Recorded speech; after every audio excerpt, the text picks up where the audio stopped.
Right. Okay, well, we have started the video while we were discussing if it was working. Hi, we are going to do a tarot as a writing prompt video. And like last time we did this, we are starting early so that we have time to go away for a week or two and write. And then in a couple of weeks when you're out visiting, then we will present our finished, whatever it turns out to be, that we did from the prompt.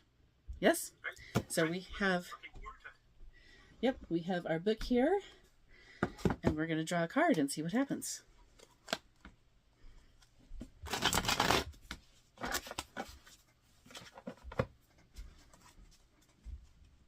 Yeah. It's always... What deck are we using for our drawing today?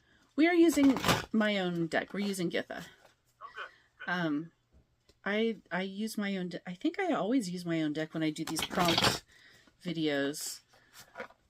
I have lots of decks for the card of the day, but if I'm doing like bigger readings or these prompts, I use my own. All right. Okay, we have the Four of Swords. All right. Let's see what our book has to say about the Four of Swords. Okay.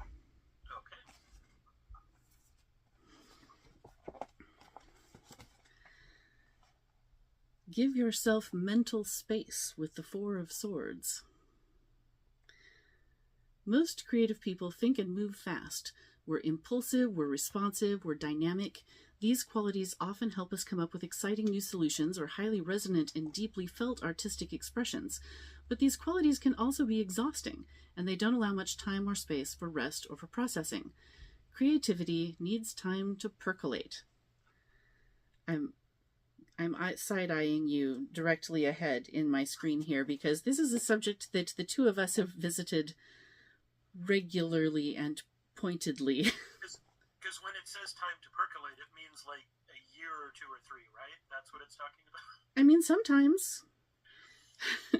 Ideas need quiet space to develop, and our experiences need to be reflected on and processed before we can create meaningfully in response to them. But giving ourselves that time can be scary, and we often judge ourselves harshly for needing it. I swear I am not making this up, just for you. You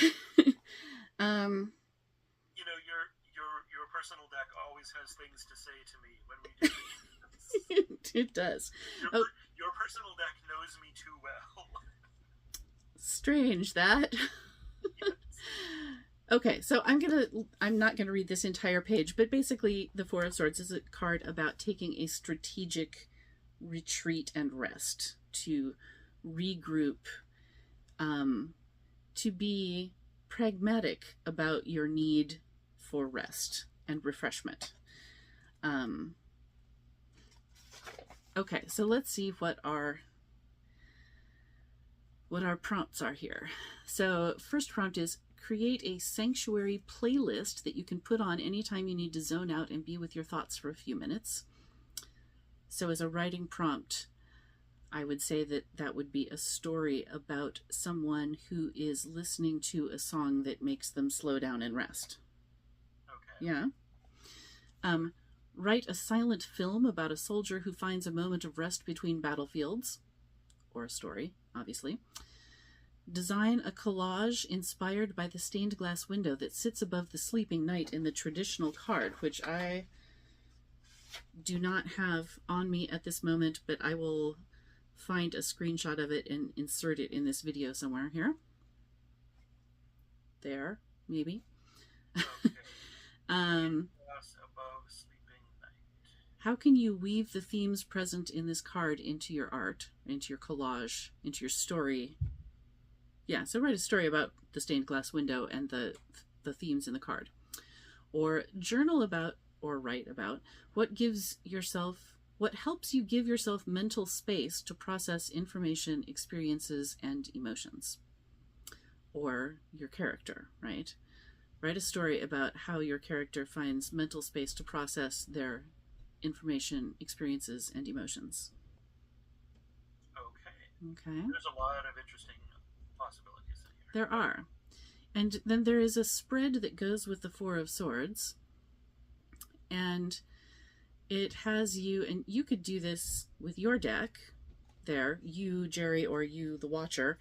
It says to just leaf through your deck slowly and breathing while you look at the images and choose one that makes you feel peaceful, and then carry it around with you for the rest of the day. And anytime you feel yourself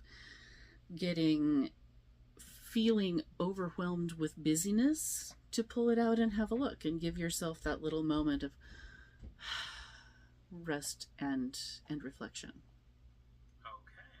Okay. All right. Well, that's it. That is our first half, and now we are going to go away and... Because we are going to take the space that we need to reflect and create. Exactly. You know, I kind of did that... It's very appropriate to the process. I did that last time, and it meant that I didn't show up with a finished story at the end. And that is okay. That was okay also. Yes. All right, I'm going to stop now, and we'll be back later. Okay. Did it stop? It didn't. Technology is not my friend today. Hello.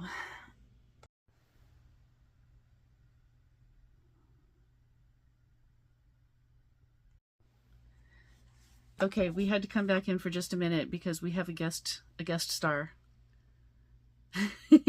Hi, Lavender. This is Lavender. This is my writing partner who keeps me entertained while I'm trying to work. Playing. Yes, your assistant.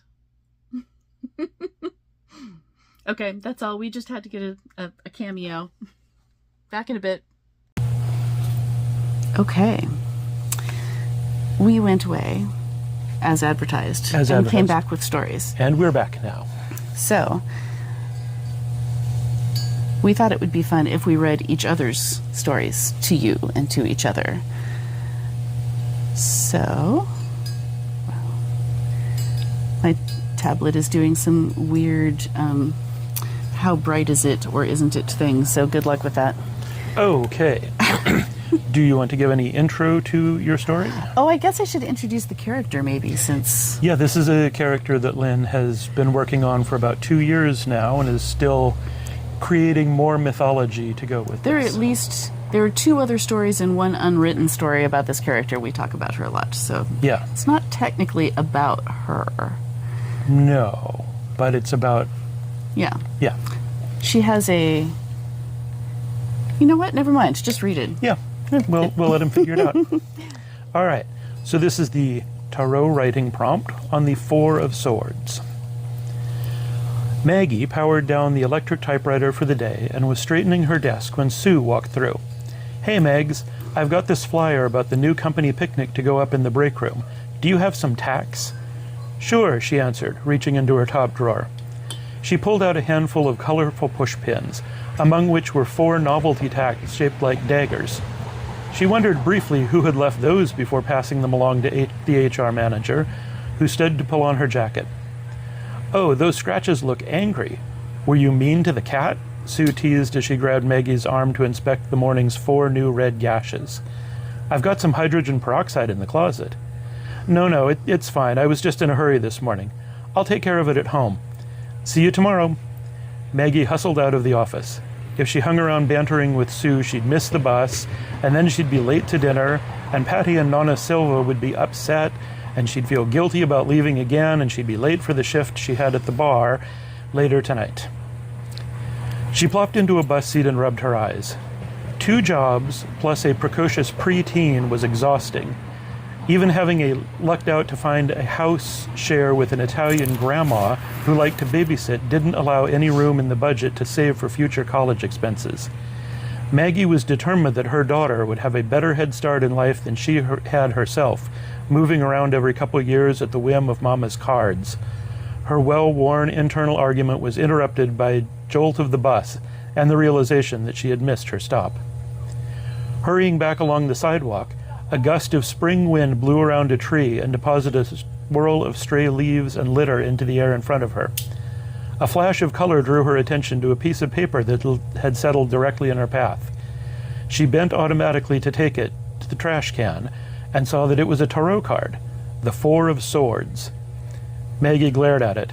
Growing up around tarot had made her not fond of it, but she respected it enough to pocket it instead of throwing it away. She could think about it later, when she had time. The door was unlocked for her, and the smell of homemade marinara and the treacherous cat, who had already forgotten all about her delayed breakfast, met her at the entryway. Nona Silva's house always smelled delicious. Patty ran skidding into the hall on mismatched socks. "Mama, Mr. B hung my drawing on the board today. Look."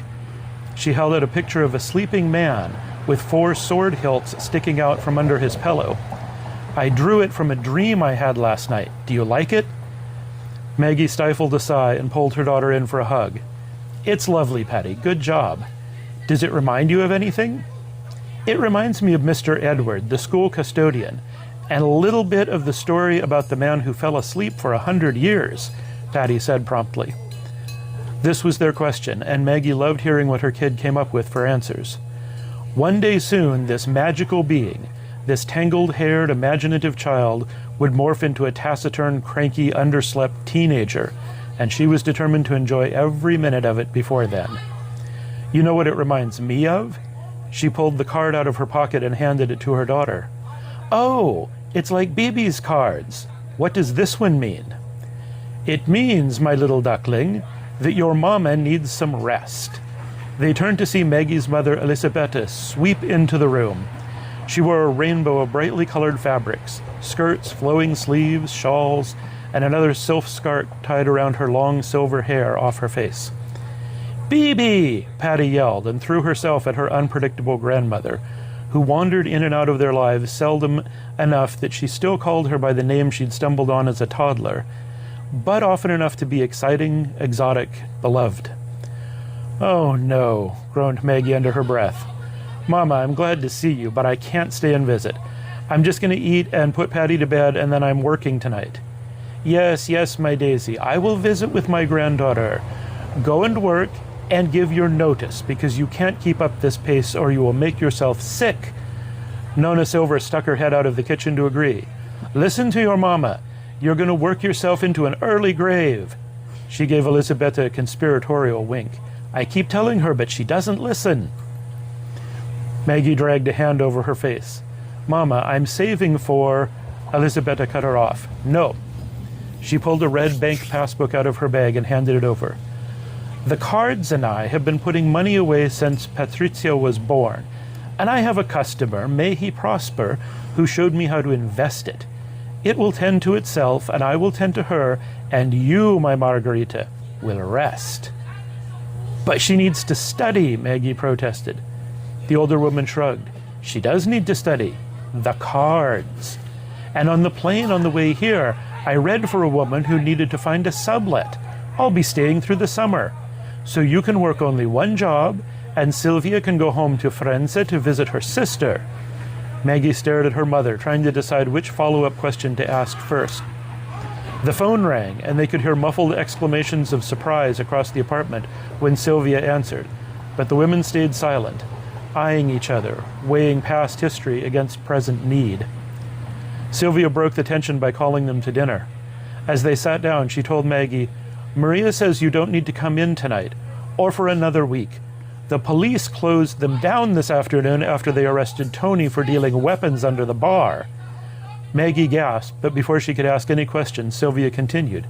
"She says they confiscated 4 crates of switchblades from the storeroom." Okay, I get it," Maggie interrupted. 4 of swords everywhere, I get it. I need a rest. I'll take the help. Good grief. Let's just have some dinner for now, okay?" Sylvia poured Maggie a glass of wine. Maggie sighed. So much for the stability she'd been trying for. And yet, the idea of having her mom around for a few months wasn't all bad. It was better than having Patty be on her own all day during the summer. And there would never be a dull moment. If there was one thing Elisabetta could be counted on, it was the constant stream of adventures. And the numbers she had spied in that Swiss bank account were really assuring. It was more the question of how she felt about the tradition of the cards, and whether her daughter would feel the pull or be left disappointed behind as she had been. She looked across the table and saw Patty carefully peeling the label off the wine bottle. "What are you doing?" she asked. "I'm adding her to my collection. She says she's the Queen of Cups." "Your collection?" Maggie asked. "Along with the 4 of Swords you brought home," Patty answered absently, her attention focused on the sticky spot. "You have a collection of tarot cards." Maggie tried to catch up with her daughter's train of thought. "In a shoebox under my bed."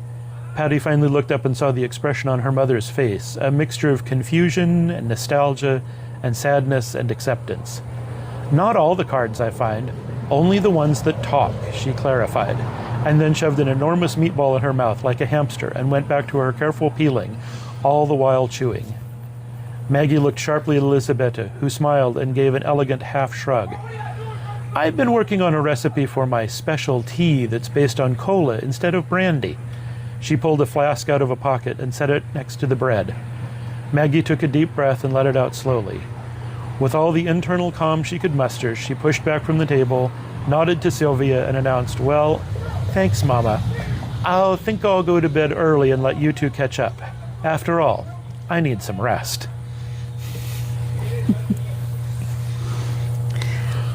This neighborhood got real loud as soon as you started reading. It really did, yes. I don't know if y'all heard any of that. Yeah, there's clearly something going on the park across the street. All right, let me find yours. That was a lovely story. I really enjoyed that. I loved bringing in more of Elisabetta's family and the connections there, and I'm very intrigued to see what happens with Patty. I don't know yet what happens with Patty. I know, that's the beauty of it. It's the cards still need to tell us what's going to happen. All right.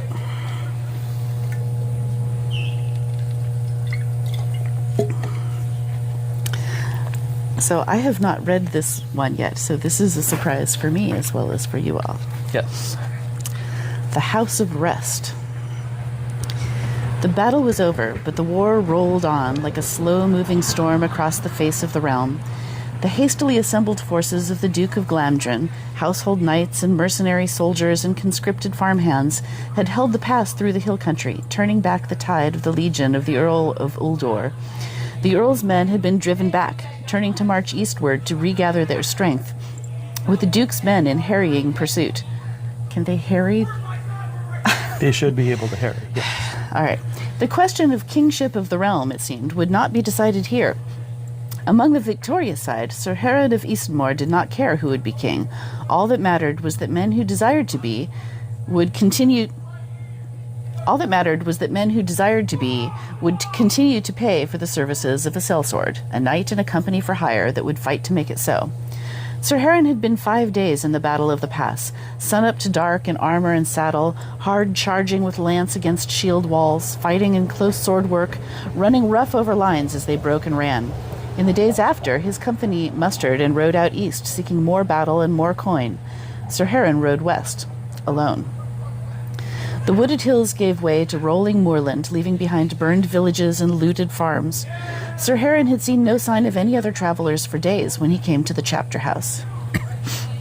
The small collection of wattle and daub buildings stood alone, unwalled and unguarded, in the middle of the empty flatlands. The brethren rushed out to greet Sir Heron, seeming unalarmed by the sight of a rider in mail coat with lance and sword by his side.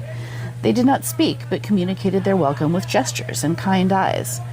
The road-weary knight allowed himself to be led to their stables, where his horse was given a stall, and then to the rectory, where he was given a meal of dark bread and black bean soup. Simple fare, but a banquet after the camp rations. As twilight thickened, he was shown a room in the cloister house. A pallet bed, a candle, and table awaited him there. The room must once have been part of the chapel, for the far wall was crowned with a window of stained glass, showing a beatific woman in saintly attire. Sir Heron divested himself of his ringmail hauberk, but left his longsword beside the bed where it was close at hand, just in case. He stretched out on the pallet and watched the glow of the moon lighting the saint's innocent face until sleep took him. The first day at the chapter house, Sir Heron busied himself preparing to leave. He awoke late to find a meager meal waiting to break his fast on the table. He spent the morning giving his horse a good brush down and tending to the warhorse's shoes and hooves. He mended his armor as best he could with the tools he found in the workhouse, while the brothers watched in open curiosity. He sharpened his sword and practiced his forms until a round-faced brother invited him in for supper. He ate heartily in their silent company, keeping to his own thoughts. There was no sense in riding on in the coming dark when there was a bed to be had, so he stayed another night. He found that the brothers might not speak, but did sing, and fell asleep to the sound of plain-song rising with the evening prayers. Sir Heron didn't awake on the second day until mid-morning, shivering and feverish. His night had been spent in restless dreams, scenes of blood and death coming in waves through the darkest hours. Eventually he rose and dressed, but with such lack of strength that he could barely move beyond the chapel house. He spent the day there in silent vigil. I'm waiting for silence for his silent vigil.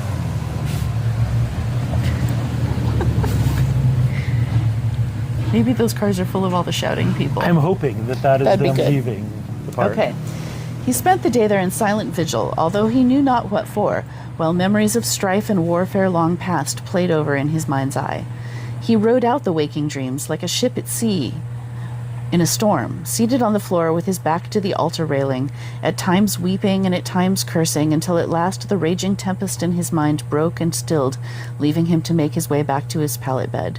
He fell face first into a dreamless sleep. The third day brought a renewal in body, mind, and spirit for the wandering knight. He rose with the dawn, broke his long fast with a bowl of porridge and an herbal tincture provided by the brethren. Feeling that he needed to repay their kind hospitality and feeling a restlessness in his limbs, he offered to join in their day's labors. He was given his choice of tools and set about mending a stretch of fence along the goat pasture that lay behind the buildings. He was just completing his task when he met the prior of the house, who surprised Sir Heron by calling him by name. "So you folk can talk as well as sing," Heron observed dryly. "My vows of silence were accomplished long ago," the prior replied. He was an old fellow, stout, with a hooked nose, a face heavily lined, and a thick gray tonsure. His dark eyes held a spark of quiet amusement as they watched Heron intently. He offered up a loaf of bread and a wineskin, which Heron gratefully abandoned his tools to accept. "What is this place?" Heron asked. "We are a simple house of rest," the prior said, "a waypoint along the journey for what travelers come our way." "But what order do you serve? I don't recognize any of the shrines and votives here," Heron pressed. He looked about at the grassy expanse that stretched as far as could be seen. "I'm not even certain whose lands I'm on. What lord claims all this?" The prior considered a moment before giving a low, growling chuckle. "By this you mean to ask, whose side are we on in your war? Have you fallen in with allies or foes?" He paused for a pull at the wineskin before handing it back to Heron. "Neither, in truth. We have no part in all that." Sir Heron grunted. "Fine to say, but you should raise a palisade, or at least post watchmen. Your vows will be no shield if soldiers come." The prior gestured dismissively. "We are beyond the reach of war here." "There is nowhere upon the earth that war cannot reach." The prior considered a moment before replying, "In this you have spoken true," and then he took his leave. "Why do you tarry here?" the prior asked of the knight on the morning of the 7th day. Sir Heron had fallen into a quiet, comfortable routine in the chapter house. He took his meals with the brethren, joining them in the silent meditations. He attended the chapel services at dawn and dusk, not participating, but listening to the prayers and songs. And then he took himself to whatever job best suited him for the day, making repairs, tending the gardens, watching over the goats as they grazed. His horse lazed the days away in the shade of the stables or nibbled the grass of the meadows. His sword lay untouched by his bedside. Sir Heron found a quiet comfort in the work of his hands not being to defend his life or take another's. His mind had time to drift along a lazy current in the river of his memories. He recalled now not the battles, but the camaraderie of his fellow soldiers, how one had laughed at ribald jokes, how another had cheated so poorly at cards. He remembered the faces of women he had known, those whose hands had given him comfort or whose bodies had given him pleasure in the dark of night, but whose names and hearts he had never bothered to learn. He thought, even at times, of the faces of those he had struck down on the field of arms, from haughty nobles to frightened peasants forced into soldiery. Why had it been their fate to be reaped like wheat before his scythe while he lived and triumphed? Was that all there was of him? deaths to his name and battles won and lost, coin earned and spent, and only more battles to be fought? It had ever been thus for a scrappy child who left family to become a house guard as soon as he was old enough to hold a spear. From there to the life of a footman soldier, halberd on his shoulder when war called. He took apprenticeship to an older knight who saw potential, and won his belt and spurs in the war against invading Narlanders while the old king still lived. Thus had been his life ever since, for what else was there for him? Could he have found a lord worthy of his sword and loyalty, fought for a cause greater than his own appetites? Surrendered his sword entirely, taken up the cloth like these simple brothers to live out a life of prayer, or beaten his sword into a plowshare, found himself a woman and a plot of land to raise crops and children?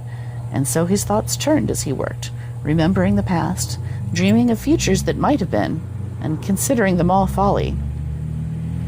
On the 8th morning, Sir Heron sought out the prior in his study, a small library room off the back of the chapel. The prior sat at his table with a flickering lamp, reading a worn, leather-bound psalter. He looked up as Sir Heron entered. "I have outstayed my time," the knight said, when the pleasantries had been exchanged. "Your hospitality has been gracious, but I fear I am asking too much." The prior set his book aside, watching the knight with quiet contemplation. "Hospitality is a gift to both the giver and receiver, and we don't often have a chance to exercise it so well," the prior said. "Those who come here rarely stay long before they go on our way. You have my blessing to stay as long as you need." Still the measured gaze. "But you never answered my question from yesterday." "I'm not sure I have an answer." Sir Heron ran a hand through his short, rust-red hair. "I don't even know why I came here."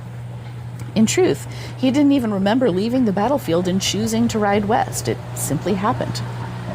"I believe you came here seeking something that can't be found in the midst of war." Sir Heron repressed a snort. "And what would that be? Peace? Rest?" He raised an eyebrow at the elder brother. "Absolution? Those are precious things, and well worth seeking. But no, I believe you remain here because you are seeking a choice." At Heron's surprised expression, he continued, "What may a man do in battle except to kill or to die? But here you may ride on and finish your journey, or to turn back and return to things left unfinished." The prior picked up his psalter and carefully found his place and began reading again. "That choice is yours to make." Sir Heron, long enough under command to know a dismissal when he heard one, nodded and left. "What will I find out there?" Sir Heron asked of the prior as they stood watching the sunset on the 10th day. The last sliver of the day's light turned the western sky to fire, reds and golds bleeding together. Sir Heron knew from maps what should lay beyond, a forest of ancient oaks and a sharp range of granite mountains, and then the sea. But as he stood looking out over the moor, he was no longer sure that that was true. "An ending," the prior said. "Or a new beginning, perhaps. It is a mystery. None can know for sure until they arrive. Comfort, one would hope. Some long for justice while others dread it. Some trust there will be mercy, some fear there will be only judgment, but none knows for certain what awaits." Sir Heron stood until the last of the light had slipped away, and then turned around to where the distant hills had already been swallowed by the night. "And what would I find there?" The silence stretched until the prior's voice came out of the dark. "You would know better than I." The morning of the 12th day dawned bright and clear, and found Sir Heron mounted on his charger in his coat of mail, repaired and polished. His long sword was belted at his side, his helm hanging from the pommel of his saddle. The brethren came out to see him off and bid farewell, with gestures, bows, and a satchel of provisions. The prior was there as well, leaning on a staff, and watching the preparations. "Fare you well, good Sir Knight," he called. "Your company has been most welcome these past days." "Will I pass this way again, do you think?" Sir Heron asked. "All men do, in time," the prior replied. "And which way do you ride?" Sir Heron did not answer, for he felt the old man knew already. He wheeled his horse towards the rising sun, toward blood and battle, yes, but also toward friendship and companionship, toward the chance of love and loyalty, toward all the possibilities of things beyond warfare. With the rising of the sun, he rode toward life.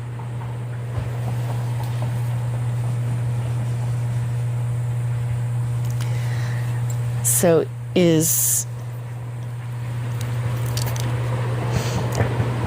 Did he stumble on an actual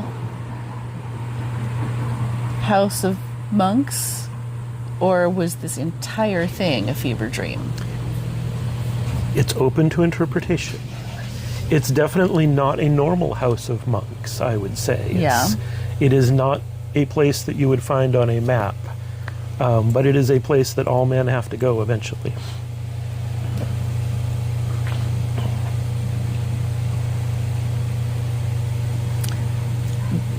Because this is a video, Yes. I'm only going to say, is this a little bit of a self-insert here? Without getting into any detail. I believe we established in the previous videos that I never write self-inserts or put any of myself into these characters. This is all just Heavens no. heavens no. A weary wanderer debating whether to return to his former life or move on. So my inspiration for this story was the actual card itself. I did gather that. And I worked in a description of the depiction of the traditional card. Yeah. And the thing that got me thinking was that when you were describing the card, you said that the knight in the image was sleeping. But then when I looked it up online, a lot of people said, no, this is a tomb effigy. And that there was a lot of debate back and forth about which one this was. And I sort of fixated on this question of, well, is the knight alive or dead in this card? And so this spun out into a story of, what if the character is a knight who is not certain if he is alive or dead at this point? Right. So he comes to this place that is a wayfaring stop on the way to the death in battle that he might have just experienced. But for some reason he is given a choice to decide if he is dead or if he was only resting and going to go back to his life. I feel... think I'll go for a walk. Yes, you're not fooling anyone. All right, I like it. Thank you. Thank you. It's a more thought-provoking story, like not a here's a merry romp and a little adventure. Yeah, but no, it's a what does the rest mean? Is the rest a permanent vacation, a retirement? That's it, everything's over? Or is it really just you just needed a few days to get yourself pulled together and think about, go home and rethink your choices in your life and then go back to it and do something different? No, not a self-insert at all. No. All right, well, here we are with our various stories about taking a rest and a very loud bus and some shouting teenagers across the street. Yes. And yeah, so. But yet finding a place of rest anyway, because It's a very itchy place of rest. It's minute pirate bug season and I am getting all bit up. Well, I am enjoying the weekend of rest here visiting you. Good. So this is my Four of Swords moment. Excellent. Well, as always, I hope that some of you decide to take a writing prompt and enjoy that for yourselves.